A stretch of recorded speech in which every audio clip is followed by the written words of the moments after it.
네, 오늘 저와 여러분이 함께 은혜 받고자 하는 말씀 봉독했고요. 미가서 6장 6절부터 8절 말씀을 가지고 여호와께서 구하시는 것이라는 제목으로 하나님의 은혜를 나누고자 합니다. 우리는 누구나 하나님께서 기뻐하는 삶을 살기 원합니다.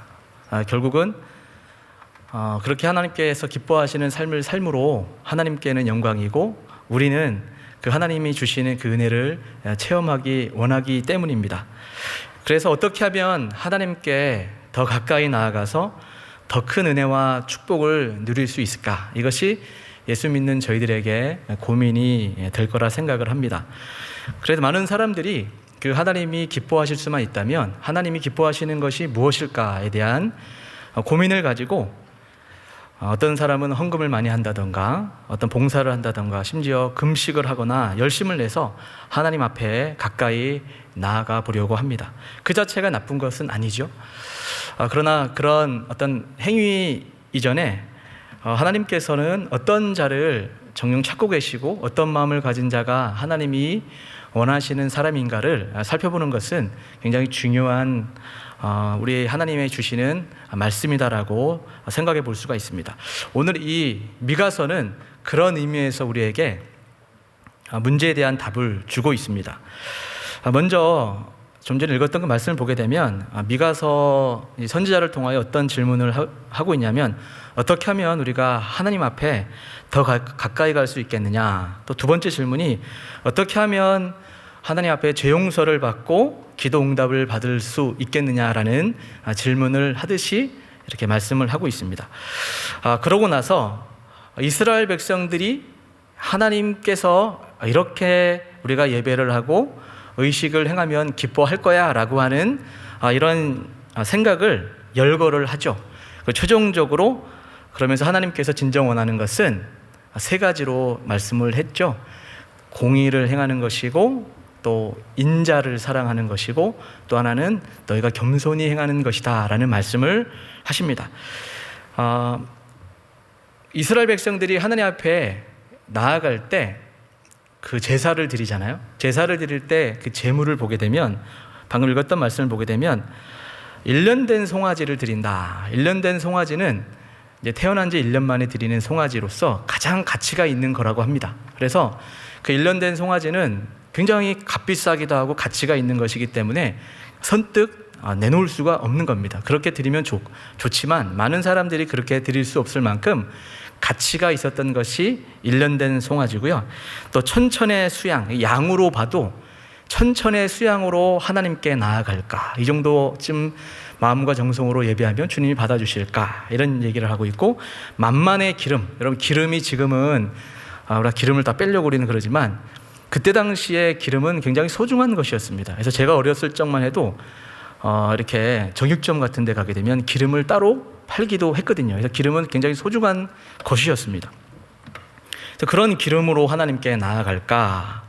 그리고 심지어 어떤 것으로 하나님께 나아갈까를 고민했냐면 아들을 하나님께 이제 맏아들을 하나님께 드릴까? 이것은 그때 당시에 이방 우상을 섬기는 몰렉 신에게 아들을 바치는 제사가 있었습니다. 그때 당시에 고대 근동 문화에서는 아들을 그렇게 드리면 진짜 그 신을 경외하는 것이고 그 신은 기쁘시게 받는 제물이다라는 이런 분위기가 있었거든요. 그래서 이렇게 제사를 드릴까라는 고민으로 이 말씀을 열거한 이후에 하나님께서는 의외로 지금 미가 선지자를 통하여 아까 얘기했던 그 세 가지를 말씀하시는 거예요. 공의와 인애와 겸손을 원한다라는 말씀입니다. 자, 그러면 미가 선지자, 여러분 좀 어떤 의미에서 좀 생소한 인물, 우리가 말씀을 잘 안다고는 하지만 그렇게 많이 읽거나 또 듣지 못했을 만한 설교 말씀일 것 같아서 간략하게 배경을 좀 설명을 해드리도록 하겠습니다. 일단 미가 선지자는 어디 출신이냐면 미가서 1장을 보게 되면 이렇게 말씀을 하고 있습니다. 유다의 왕들 요담과 아하스가 히스기야 시대에 모레셋 사람 미가에게 임한 여호와의 말씀 곧 사마리아와 예루살렘에 관한 묵시라. 이걸 봤을 때 이 모레셋 지역은 예루살렘의 남서쪽 35km 정도 떨어진 지역입니다. 거기 출신이에요. 그리고 이 미가 선지자가 활동했던 그 시기는 세 명의 왕이 등장을 하죠. 요담 왕, 아하스, 히스기야 때까지 활동했던 선지자다라는 거죠. 그러니까 시기적으로 말하면 BC 750년부터 686년에 이르기까지 비교적 긴 시간 가운데 활동했던 선지자예요. 그래서 이사야와도 활동 시기가 어느 정도 겹치는 사람입니다. 그러면 이제 이사야가 BC 740년경에 우시야 왕이 죽던 해에 이제 등장을 하지 않습니까? 그렇게 보면 이제 연대기적으로 역사적으로 그 시기에 어떤 일이 벌어지고 있었는가를 알 수가 있습니다. 우리가 성경 말씀만을 가지고도 충분히 물론 유추해 볼 수가 있지만 세상이 좋아져서 역사 문헌 기록들이 각 나라별로 역사 기록 문헌들이 이것을 역사적으로 정말 정확하게 말을 해주고 있습니다. 그래서 어느 정도 유추가 가능한 것이 이 시기에 강자는 어느 나라냐면 아수르입니다. 들어보셨죠? 아수르? 아수르라는 제국이고 이 아수르 제국이 팽창하는 시기입니다. 그래서 그러자 이제 여러분 이스라엘 나라를 보시면 알다시피 북이스라엘, 이스라엘의 북쪽은 이제 북이스라엘이었고 남쪽 예루살렘 쪽으로도 남유다가 두 나라가 솔로몬 이후에 분열이 돼서 통치를 하고 있었잖아요. 그래서 이 아수르라는 나라는 북쪽에 있습니다. 그러니 남쪽이나 이집트 쪽을 차지하려고 하면 거쳐 지나갈 수밖에 없는 것이 당연히 이 북이스라엘 또 남유다 이런 나라죠. 근데 북이스라엘은 그런 의미에서 아수르가 팽창을 하니까 자동적으로 인접 국가에서는 위험을 느낄 수밖에 없죠. 그래서 그때 당시에 아람 국가라고 있어요. 아람 들어보셨죠? 아람 국가가 지금의 다메섹을 근거지로 세워졌던 나라입니다. 그래서 아람 나라와 이 북이스라엘이 어느 정도 화친을 하고 이 아수르를 맞서려고 하죠. 그래서 결국은 그렇게 상대해 보고자 했지만 결국은 어떻게 되느냐? 북이스라엘 전에 732년 BC 732년에 이 아람 나라가 아수르에게 멸망을 당하고요. 10년 후에 북이스라엘은 이제 이 아수르에 의해서 멸망을 당하게 됩니다. 자, 그러면 이 남유다는 안전했을까? 이 남유다는 어떤 의미에서 좀 얍삽했어요. 그때 당시에 정치 외교적으로 이 아수르와 맞서는 정책을 쓰지 않고 적절하게 교묘하게 외교적으로 화친을 맺어요. 그래서 굉장한 조공을 아수르에게 바치면서 나라의 명은 좀 더 이어가죠. 이런 분위기였다라는 거예요. 그래서 그런 분위기 가운데 성경을 보게 되면 남유다가 완전히 안전한 것은 아니고 또 시간이 지나니까 이 아수르가 또 가만 안 있죠. 또 내려와서 남유다를 또 둘러싸고 유다의 많은 성읍들을 빼앗고 심지어 예루살렘까지 포위를 하고 공성전을 했을 때 나오는 인물이 바로 산헤립, 이사야서에서 나오고 여러분들이 아시는 정보를 다 봤을 때 그런 분위기에 활동했던 선지자가 바로 미가 선지자다. 이 정도 배경 설명을 해드리면 좋을 것 같아요. 영적인 해석을 하자면, 그렇죠? 이 시대의 이 상황이 나랑 무슨 연관이 있는가? 이게 우리의 또 문제잖아요. 하나님의 말씀은 살아있는 말씀이기 때문에, 그렇죠? 하나님께서 오늘의 이 상황과 이 말씀을 통해서 우리에게 지금 주시고자 하는 메시지가 담겨져 있는 거죠. 쉽게 말하면 매우 절박한 시기, 매우 위험한 시기에 상황이 미가 선지자가 활동했던 시기였다라는 겁니다.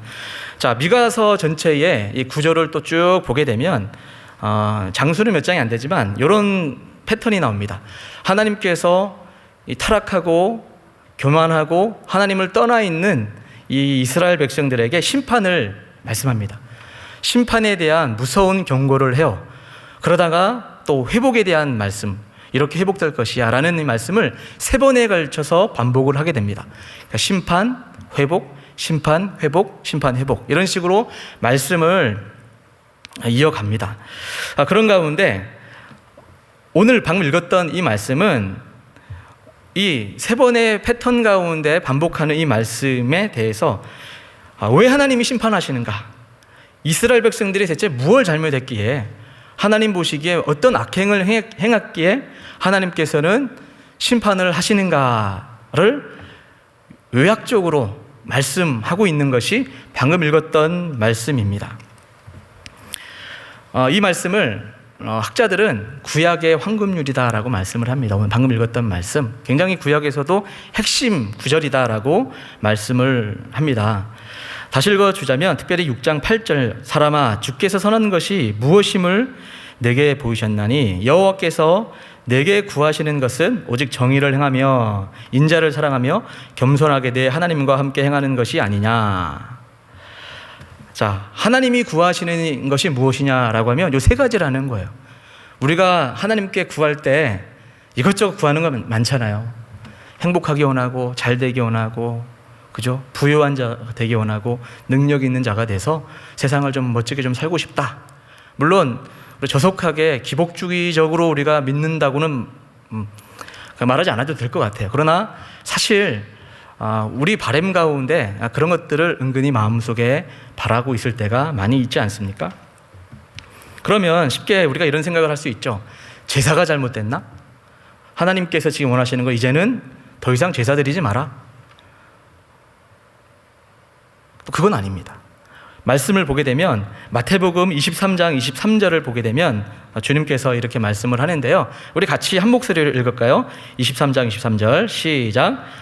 화 있을진저 외식하는 서기관들과 바리새인들이여 너희가 박하와 회양과 근처의 11조는 드리되 율법에 더 중한 바 정의와 긍휼과 믿음은 버렸도다.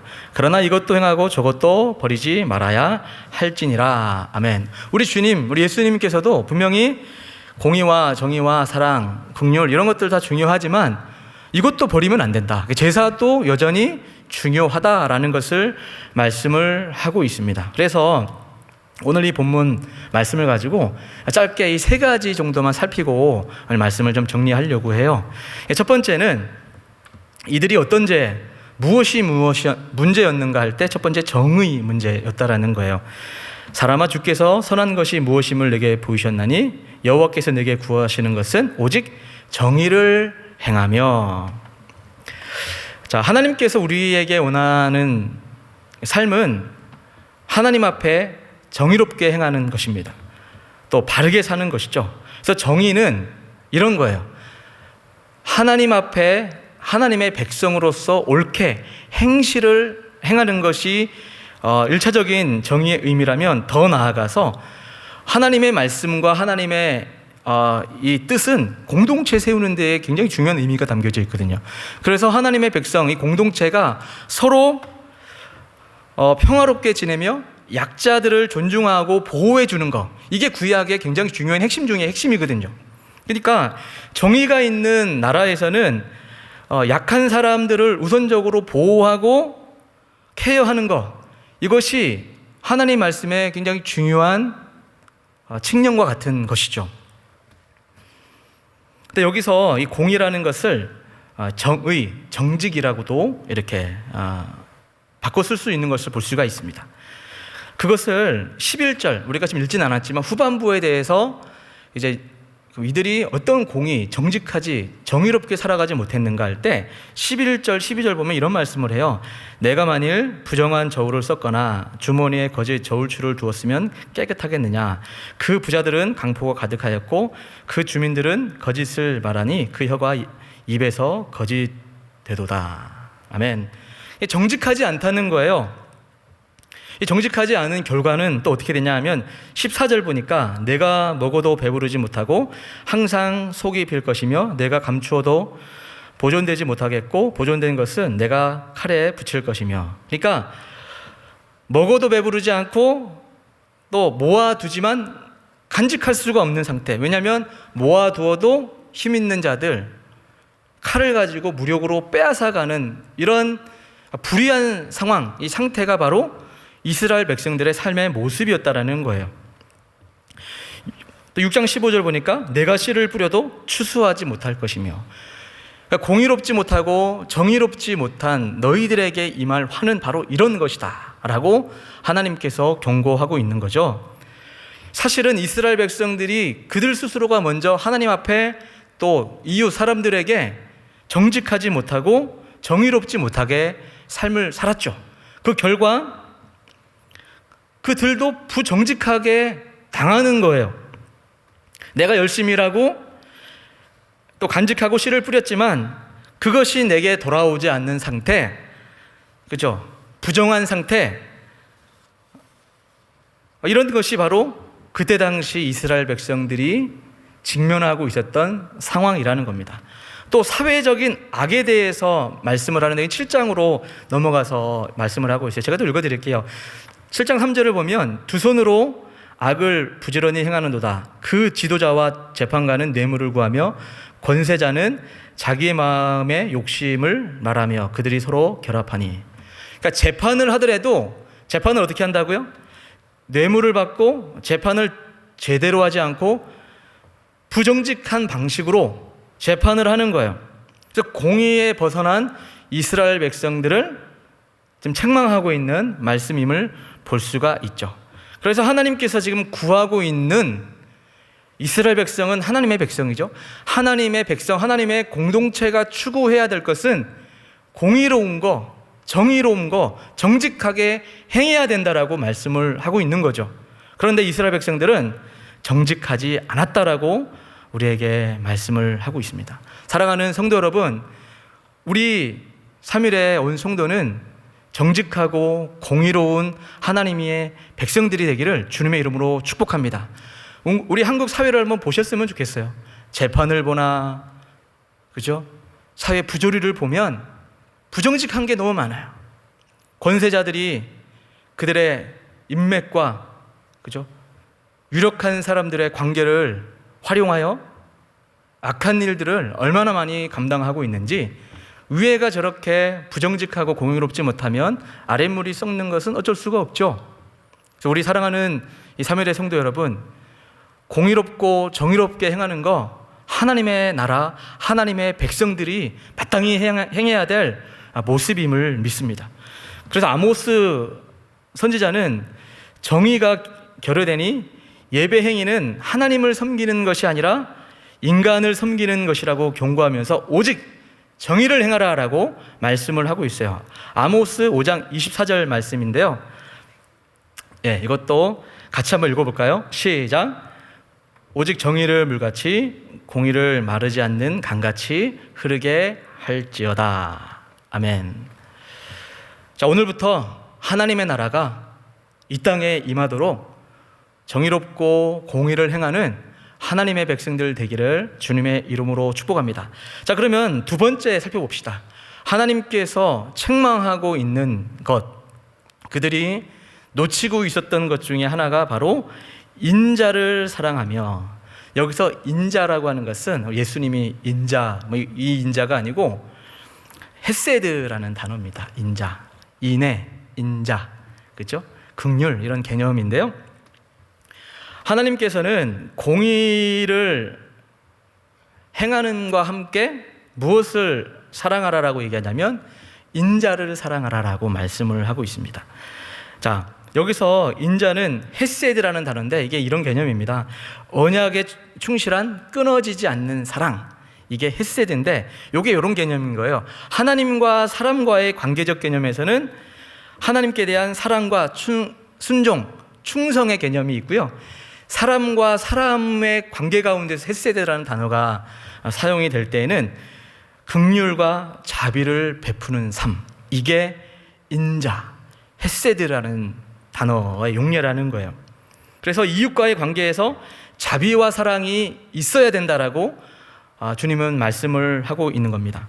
자, 그러면 미가서에서 이 인자에 대한 부분을 쭉 얘기를 해요. 인자는 어떤 개념으로 이야기하는 거냐면 특별히 미가서에서 강조하는 것은 긍휼이 여기는 마음, 불쌍히 여기는 마음에 대해서 주님은 강조하고 있습니다. 특별히 미가서 2장을 보게 되면 어떤 말씀이 나오냐면 힘 있는 사람이, 돈 있는 사람이 힘없고 가난한 사람들의 재물을, 또 땅을 빼앗는 그 불의한 것을 지적하는 말씀들이 나옵니다. 그것이 옳으냐라고 주님께서 반문을 하고 계시는 거죠. 잘못되었다라는 거죠. 긍휼이 없다라는 의미입니다. 그렇죠? 있는 사람이, 힘 있는 사람이 없는 사람의 것을 착취하고 빼앗고 있으니 이것은 아까 헤세드, 긍휼과 자비를 베풀어 줘야 될 연약한 사람들의 것을 빼앗으니 하나님 보시기에 기가 막힌 상황일 수밖에 없는 것이죠. 그래서 잘못되었다라고 우리 주님이 우리에게 말씀을 하고 있습니다. 그러면서 우리가 섬기는 그 하나님의 성품 가운데, 그죠? 하나님의 성품 가운데 긍휼을 굉장히 많이 강조하시죠. 긍휼, 자비로우신, 그 사랑이 많으신 그 하나님을, 그 성품에 대해서 설명을 하는데 7장 18절을 보게 되면 우리 주님의 성품을 이렇게 표현하고 있죠. 주와 같은 신이 어디 있으리까? 주께서는 죄악과 그 기업에 남은 자의 허물을 사유하시며 인애를 기뻐하심으로 진노를 오래 품지 아니하시나이다. 자, 우리 주님이 지금 어떤 분이냐라고 할 때 인애하기를 기뻐하시고 허물을 사하기를 기뻐하시는 자비로운 하나님을 말씀을 하고 있는데요. 여기서 미가라고 하는 그 이름의 뜻이 뭔지 아십니까? 바로 방금 읽었던 그 말씀이에요. 주와 같은 신이 어디 있으리까? 미가야 할 때 여호와 같이 주와 같은 신이 어디 있으리까의 의미가 미가라는 사람의 이름, 뜻이라는 거예요. 우리 주님은 어떤 분이냐면 긍휼을 베푸기 원하고 불쌍히 여기시는 분이라는 것을 우리에게 말씀을 하고 있어요. 사랑하는 성도 여러분, 가만히 보면 목회의 기본은 진짜 긍휼임을 깊이 깨닫게 됩니다. 누구를 긍휼히 여기면, 그러니까 누군가가 불쌍히 여겨지면 이 목회는 끝난 거죠. 그렇잖아요. 목회자 입장에서 성도가 있어요. 성도가 있는데 그 성도가 나에게 잘해주고 내가 잘해줄 수밖에 없는 어떤 일들을 해서 잘해준다면 사꾼이겠죠. 근데 하나님의 성품을 이야기하고 성경 신구약을 쭉 살펴볼 때 하나님은 어떤 분이시라고요? 긍휼히 여기시는 분이에요. 긍휼히 여기시는 그 분이 우리를 사랑하셨잖아요. 우리가 하나님 앞에 뭐가 의가 있고 다른 사람보다 나은 삶이 있어서 우리를 받아주셨습니까? 우리를 용서한 거예요? 아니잖아요. 하나님이 그냥 우리가 불쌍히 여겨진 거예요. 하나님께서 이스라엘 백성들 죄악 가운데 방황하는 모습 보시고 불쌍히 여기셨다라는 말씀 많이 나오지 않습니까? 불쌍히 여기셨어요. 그래서 불쌍히 여겨지는 마음, 이 긍휼의 마음이 내 마음 가운데 있기만 하면 목회는 저절로 되는 거죠. 근데 우리에게 문제는 뭐냐면 긍휼은커녕 이 사람 저 사람이 용서되지 않는 그 어떤 것이 자꾸 떠오르니까 불쌍히 여기기보다는 보복하고 싶고 한 방 먹여주고 싶고, 그렇죠, 여러 가지 방식으로 우리의 이 여과되지 않은 이 죄성이 여러 방식으로 나아가는 거죠.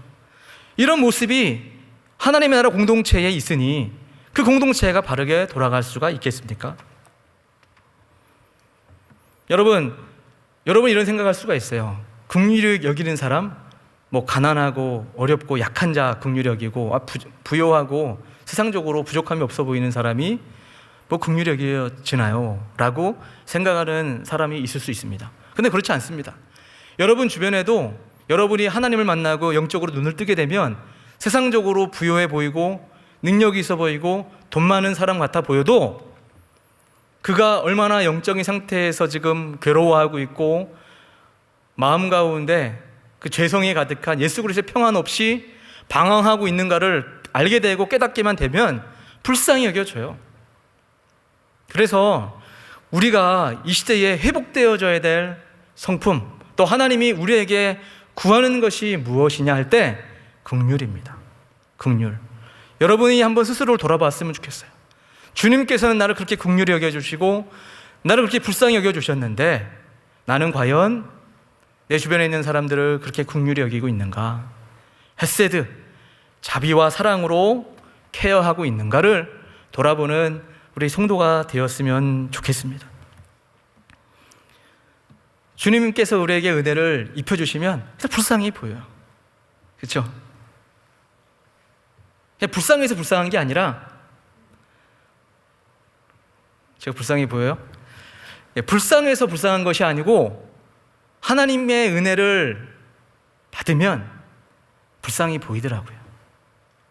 그렇게 잘해주고 싶고 저의 문제는 뭘까를 고민하게 되는 것. 이 상태가 바로 하나님이 기뻐하시는 공동체의 모습이라는 겁니다. 그래서 우리 주님께서도 잘 아는 마태복음 5장 7절을 보게 되면 긍휼히 여기는 자는 복이 있나니 그들이 긍휼히 여김을 받을 것이. 우리 주님께서도 분명히 말씀하셨어요.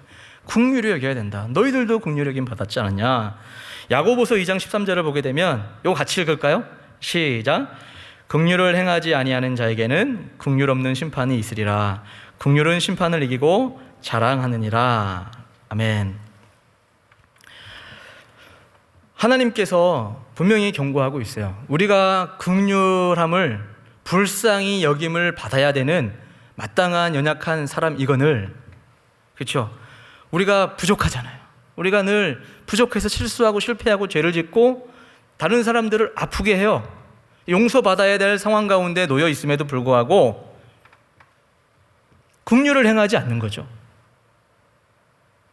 그런데 반대로 긍휼함을 받아야 될 상황에 하나님께 무릎 꿇는 거예요. 하나님, 제가 죄인입니다. 제가 연약합니다. 불쌍히 여겨 주시옵소서 라는 참된 기도. 이것만 진정으로 회복된다면 심판을 이기고 자랑한다라고 말씀을 하고 있는 거죠. 여러분, 오늘부터 여러분은 어떤 기도가 회복되어져야 되는 줄 알아요? 주님, 저를 불쌍히 여겨 주시옵소서. 정말 우리는 불쌍히 여김 받아야 돼요. 인류, 세상 사람들은, 하나님을 알지 못하는 사람은 이런 표현만큼 기분 나빠하는 표현이 없습니다. 내가 왜 불쌍히 여김을 받아야 되는데? 자존심 상하게? 나 열심히 살고 있고 누구보다 열심히 최선을 다해서 이만큼 살고 있는데 왜 내가 그런 말을 해야 되는데? 라는 식으로 생각하고 실제로 말하는 사람이 있어요. 그리고 말을 하지 않아도 그런 방식으로 살아가는, 심지어 예수 믿는 사람들도 있어 보입니다. 완고하고 강박한 상태이죠. 자기 자신의 영적인 상태, 자신의 눈에 있는 들보를 알지 못하기 때문에 남에 있는 사람에게 티를 보면서 비판하고 있는 이런 사람들이 모여 있으니 어찌 그 공동체가 하나님이 기뻐하시는 공동체요, 우리가 그렇게 바라는 따뜻한 공동체, 은혜가 넘치는 공동체, 편안한 공동체, 자랑하고 싶고 머물고 싶고 전도하고 싶은 공동체로 여러분 말할 수가 있겠느냐는 거죠.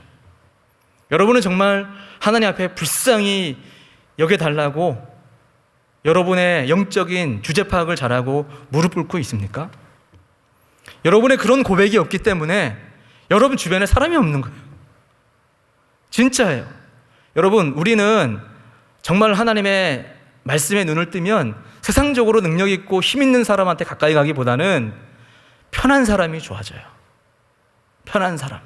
가까이 있어도 불편하지 않고 가까이 있으면 그냥 좋고. 여러분, 문제가 딱 터졌을 때 누가 제일 먼저 떠오르나요? 일 잘하는 사람, 아는 사람, 능력 있는 사람. 물론 돈이 필요하고 세상적인 도움이 필요할 때 그런 사람을 적절하게 믿음의 지체가 있다면 도움을 받을 수 있겠죠.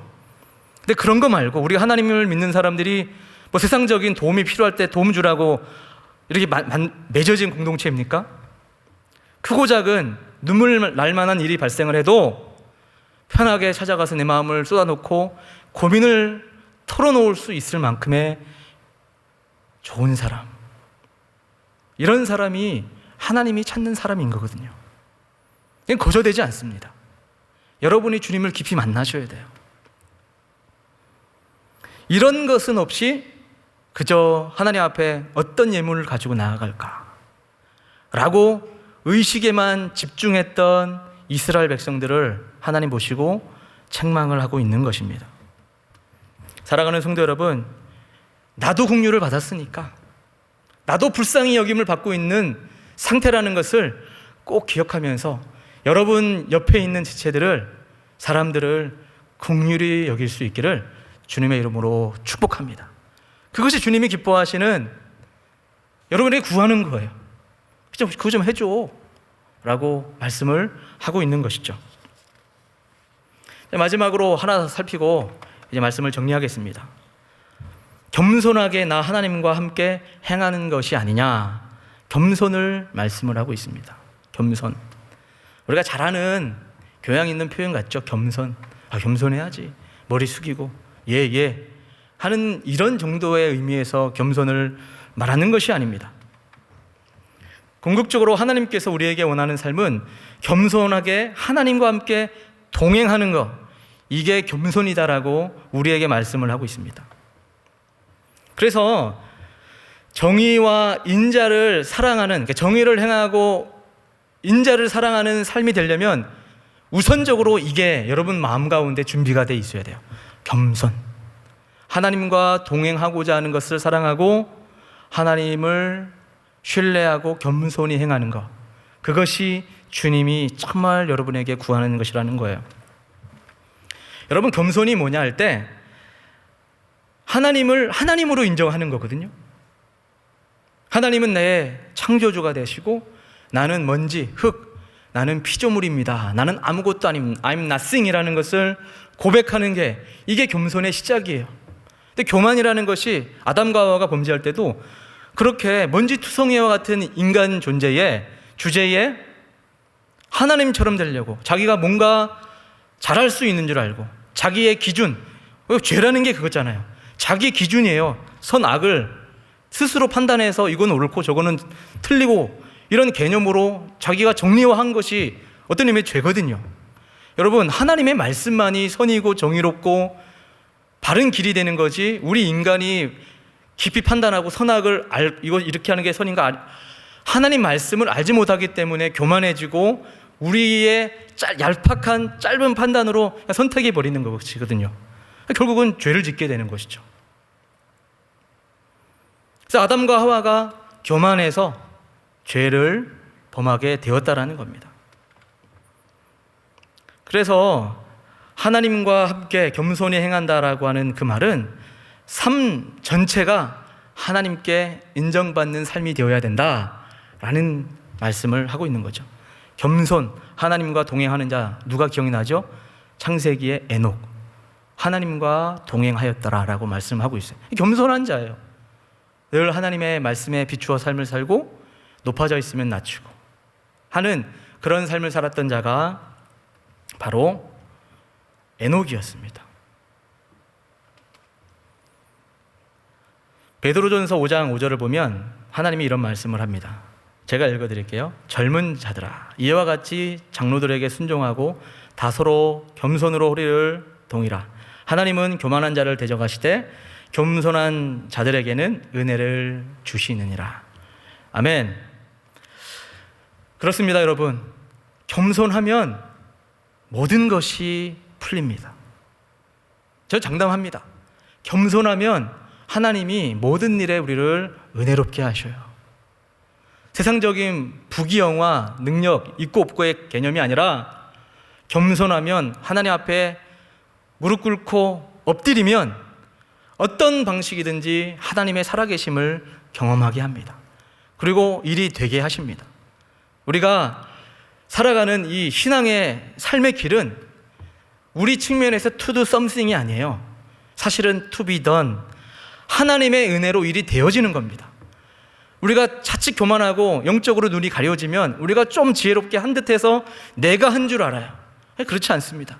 우리가 주님 앞에 무릎 꿇고 불쌍히 여겨 주시옵소서라고 무릎 꿇고 기도하고 겸손히 주님께 아뢰면 주님이 우리의 그 믿음을 보시고 우리의 중심을 보시고 일하시는 거예요. 마땅히 사용하실 만한 사람이죠. 일이 되어도 이게 일이 된지도 몰라요. 왜? 하나님이 우리도 알지 못하게 일을 하시거든요. 늘 겸손이 유지되는 거죠. 교만한 상태는 자기가 해놓고 자기가 잘해서 잘 된 줄 알고 나도 모르게 그 의를 나에게 돌리고 있는 거죠. 겸손한 사람을 하나님을 경외하고 사람을 존귀하게 여기게 되어 있습니다. 주변에 있는 사람들을 굉장히 고맙게 생각한다라는 의미입니다. 이런 거죠. 창조주 되신 하나님께서 부족한 나를 위해서 믿음의 귀한 지체들을 보내주셨어요. 그래서 알고 보니까 감사한 거예요. 아, 내 옆에 있어줘서 감사하다. 나 힘든데 내 옆에서 같이 신앙생활 해줘서 고맙다. 이렇게 내 주변에 있는 사람들에 대해서 하나님의 절대적인 섭리와 주권을 믿고 감사하는 거예요. 마음에 안 들고 나의 생각과 달라도 하나님의 계획과 일하심, 방식은 내 생각보다 높고 넓고 광대하시고 정확하시고 인자하시기 때문에 하나님은 나에게 필요한 상황을 열어놓으신 거거든요. 그래서 하나님 앞에 감사하게 되는 겁니다. 나 같은 자를 참아주고 있구나. 이런 사람의 특징은 자기에게 주신, 결혼했다면 아내에 대해서 고마워하는 거고 남편에 대해서 고마워하는 거죠. 그리고 그런 성도가 여러분의 팀원이, 여러분의 목원이, 여러분의 간사 리더, 진장님이 귀해 보이는 거죠. 그런데 반대로 내 남편은 왜 이래? 내 아내는 왜 이래? 우리 진장님은 왜 이래? 우리 팀원은 왜 이래? 우리 간사는 왜 이렇고? 우리 목자는 왜 이렇고? 내 옆에 있는 가족은 왜 이렇고? 라는 식으로 생각하는 사람은 교만한 사람입니다. 그러나 겸손, 하나님이 우리에게 겸손한 마음을 주시고 겸손한 사람이 되면 모든 것이 은혜로 바뀌게 되는 겁니다. 이제 결론을 내리겠습니다. 여러분 주변에 여러분을 참고 있는 사람이 많아요. 참고 있는 사람이 많아요. 감사하실 줄 알길 바라요. 그리고 여러분이 이제는 좀 많은 사람들을 좀 많이 품어주고 사랑하고 겸손히 행해 주셨으면 좋겠어요. 그것이 주님이 하나님이 나라 공동체 백성들에게 요구하는 거예요. 너희들이 좀 그랬으면 좋겠다. 나도 너희들을 받았지 않았냐? 교만하고 불신적이고 그런 우리를 받아주시고 가까이 와서 우리를 섬겨주신 것처럼 겸손한 사람이 되어주기를 바랍니다. 말씀 세 가지를 기억합시다. 우리가 무엇을 놓치면 안 되냐면 하나님 앞에, 사람들 앞에 의롭게 사는 삶을 놓치면 안 됩니다. 두 번째로 긍휼과 자비의 삶을 잊으시면 안 됩니다. 하나님 앞에 이제 더 무릎 꿇고 하나님의 긍휼을 구하며 또 긍휼을 베푸는 여러분이 되기를 바랍니다. 마지막으로 겸손히 하나님과 동행하는 삶을 살기 바랍니다. 그러면 모든 일에 합력하여 아름다운 손으로 하나님의 그 은혜가 여러분 가운데 펼쳐지게 될 것입니다. 그것을 기억하면서 살아가기를 주님의 이름으로 축복합니다. 우리 다 같이 일어나셔서 우리 찬양 하나 할 텐데요. 여호와께 돌아가자. 여러분, 하나님께서 미가서 말씀을 통해서 주시고자 하는 것은 결국은 심판하시고자 하는 것이 아니라 돌아오라, 은혜를 주시고자 하는 것이 주님이 원하시는 겁니다. 그래서 그 말씀을 기억하면서 우리 기도하듯이 우리 고백하며 나갑시다.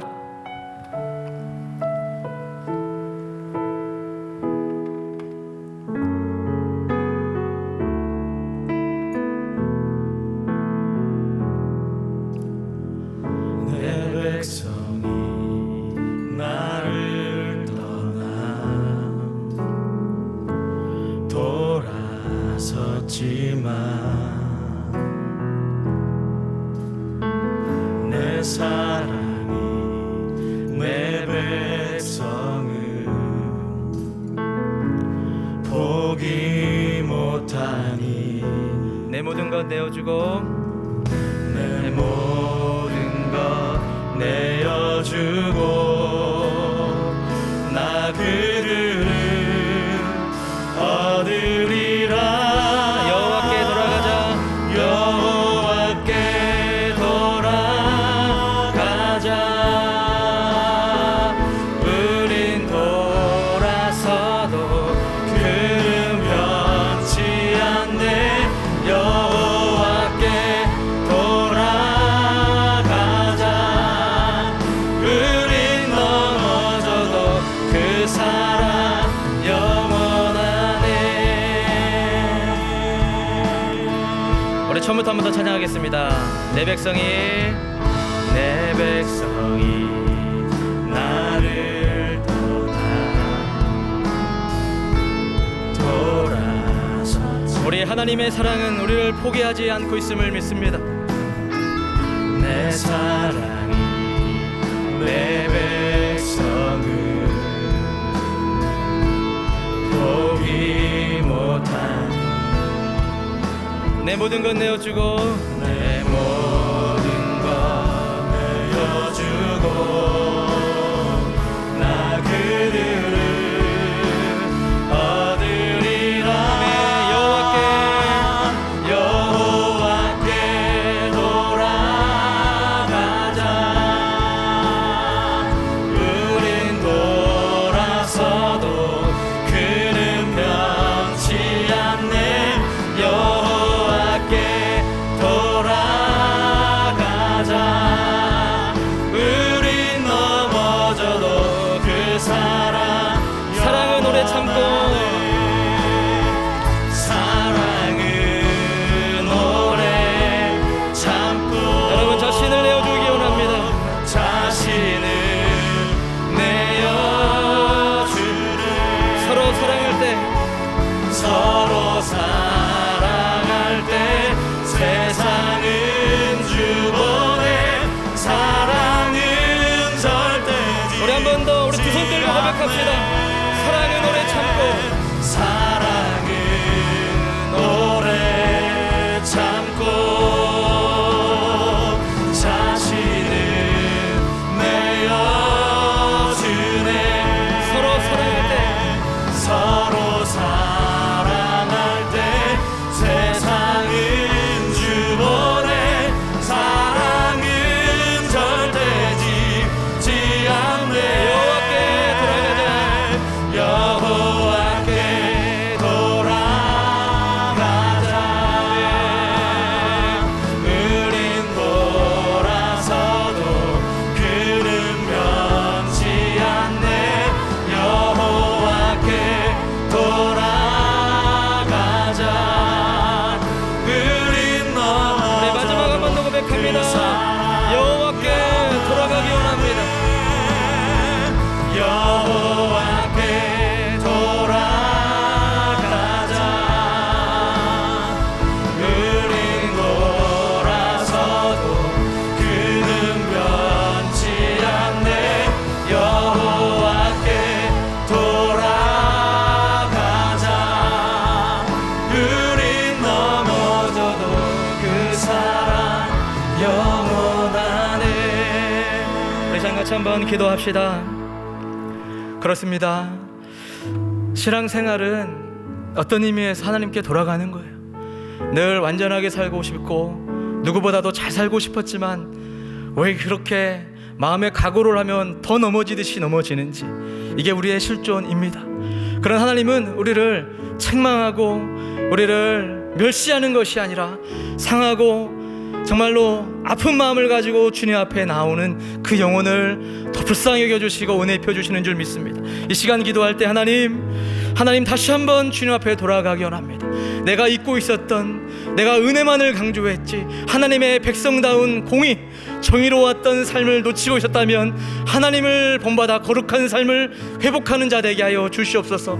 아울러 하나님, 나를 불쌍히 여겨주셨던 그 하나님의 사랑을 기억하여 나도 다른 사람들을 불쌍히 여겨주며 참아내며 아껴주는 믿음의 사람이 되게 하여 주시고, 무엇보다 겸손히 하나님과 동행하는 삶으로 살아갈 수 있도록 주님 붙잡아 주시옵소서라고 우리 한번 주여 한번 붙잡고 우리 간절히 기도하겠습니다.